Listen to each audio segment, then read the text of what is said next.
Greetings, fellow humans, and welcome to another Tea with JD. And you spinning me right round, baby, right now. Why the silly intro? Have no reason. But this is another Top 5 Wednesday, and it is favorite minor characters. Minor characters are taken for granted so often, and these can be so epic. Um, Sometimes they do push along the plot. Other times they are side characters, but they're there to be memorable, and therein lies the challenge and the freedom of secondary characters. So, who are my top 5 that I can think of? The suitcase in Discworld, I would adore seeing live. I'm not sure if I would want it near me, but I would like to see it in action.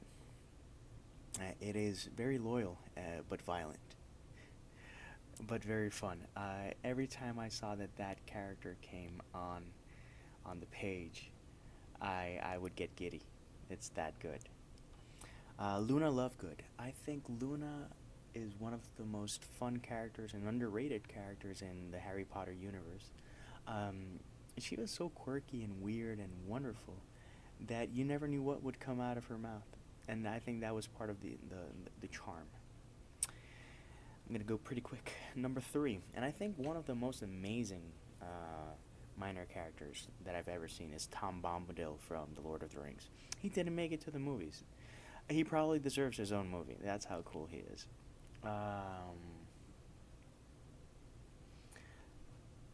It's just such a memorable chapter that you're amazed that it didn't make it to the movie, but it would take so much detail and so much time that I get it.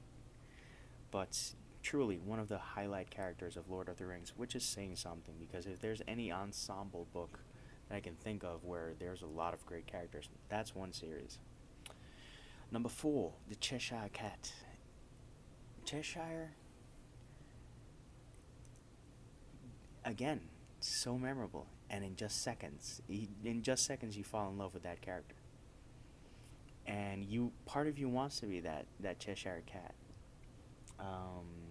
with his floating grin and just that looniness. That's a lot of these secondary characters are kind of crazy, but that's what makes them memorable, because they're the good crazy. And finally, I actually have a tie for 2 characters from Sandman. One is Fiddler's Green, and the second one is Hobgatling. Fiddler's Green is actually a place that was personified, escaped the dream world, and Dream of the Endless had to track him down.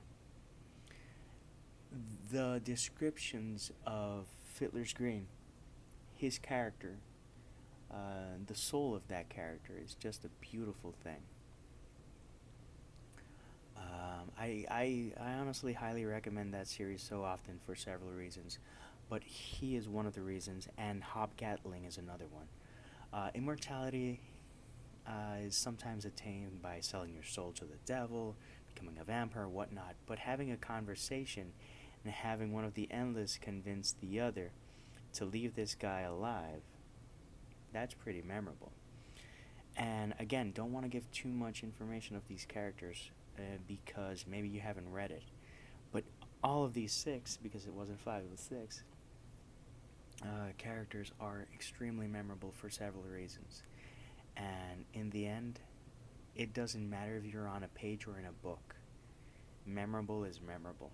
And sometimes you just need a paragraph. So until next time, peace, love, and maki rolls.